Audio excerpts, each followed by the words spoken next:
कथा। एक तरुण रोज श्री स्वामी समर्थांच्या मूर्तीजवळ बसून प्रार्थना करत असे।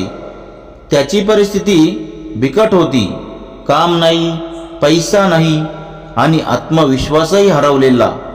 तो रोज म्हणायचा, स्वामी, माझं जीवन बदलवा, काहीतरी चमत्कार करा। असं अनेक दिवस चाललं।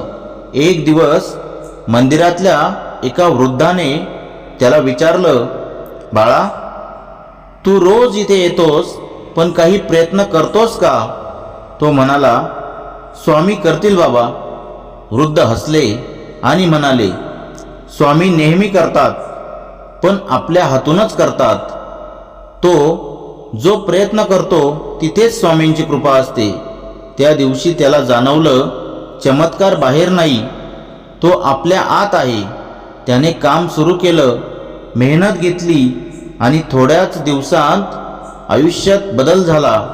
त्याला उमगलं, स्वामी समर्थ म्हणजे विश्वास आणि विश्वास म्हणजे शक्ती।